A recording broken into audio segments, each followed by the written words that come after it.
Okay, I love her because who she is. So our relationship with our own religion can be a dynamic relationship, where you live with unanswered questions, with troubled feelings, and you live in this relationship and you deepen it and you are better for it after a lifetime of that kind of relationship. A lot of churches, mosques, synagogues still try to cast their own text as something that is very cognitive, as you said, something that you need to agree or disagree. They provide only answers. For me, my job as a clergy is to provide a lot of questions, that I don't have answers for. And I hope your pastors and priests also provide questions they don't have answers for. And mysteries. We are in business of mystery, too. Not just answers. Perhaps more in a mystery than answers. But there's a difference between mystery and absurdity, too. I understand that. So that's kind of... So my relationship with the text has been changing over time. And I think for a lot of people, it does. Okay. Keep going. I can have shorter answers, or maybe... But does that means that everything goes? You can look on your text and read it as you will. Well, you wouldn't take that from your spouse. Everything goes, right? Yeah. You would. I think if you take text that way, text demands more rather than less. If text asks you to be a loving person and creative and become certain kind of person, if text asks you to become certain kind of person, it's different than obeying it and not becoming that kind of a person. So if you look at your text in that more holistic way, it might be asking more from you. It also, if I think that there's a truth in others, I also think there's wrong things in others. So if, for example, I go to my Muslim friend and I say, look, I know that Islam is complex and has all kinds of differences, but I think in this case, what I'm hearing, that's an abuse, and that's wrong and bad and evil. And I think you should do something about it, because we who are outsiders can't do anything about it, or we can help you do something about it. Does that make you mad, or will you do something? I hope you will. Okay, so I'll tell them that. If I don't tell them that, for the sake of having a harmony, I really don't respect them. It's a form of respect to say what you think and what you feel, and when something is wrong, and you expect the same thing from them.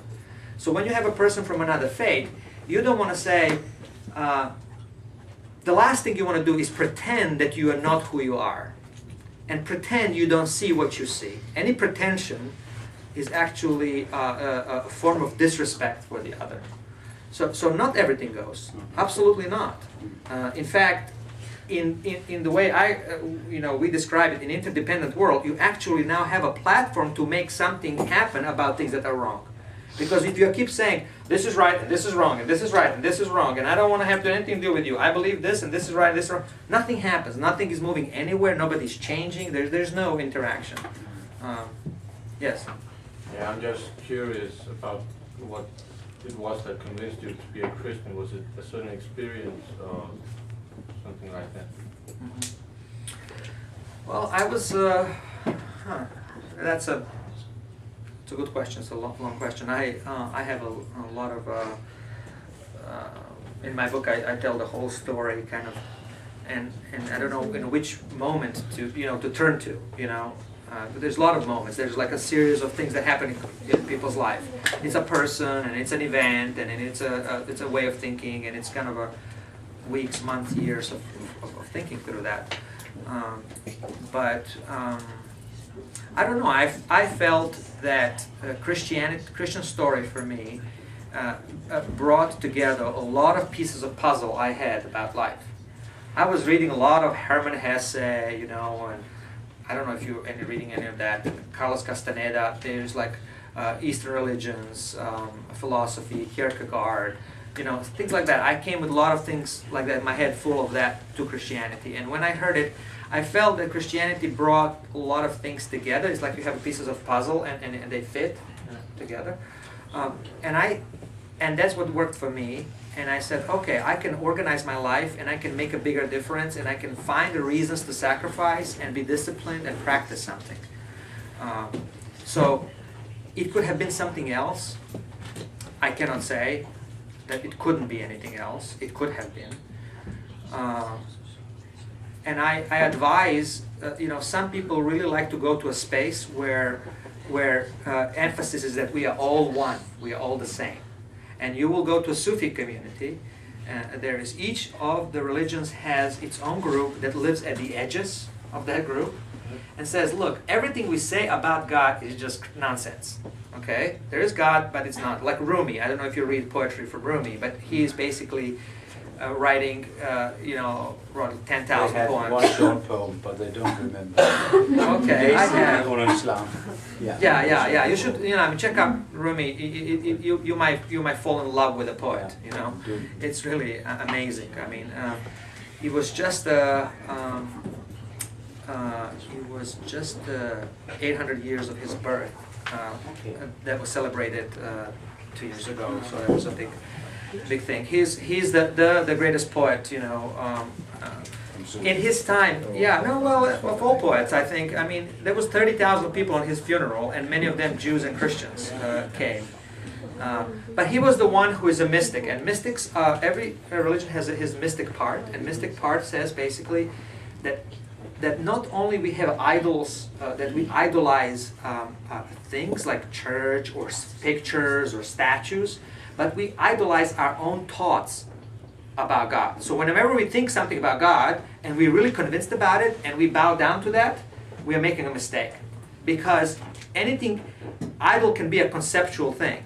So therefore, you can be, so mystics are those who step at the edge of their tradition and see that all of us, like Meister Eckhart. Meister Eckhart was Christian mystic. And he said that all of our homes in a basement have a trap door. And you go down in the basement, you open the trap door, and you fall through the door, you fall into a river. And that river goes under all houses.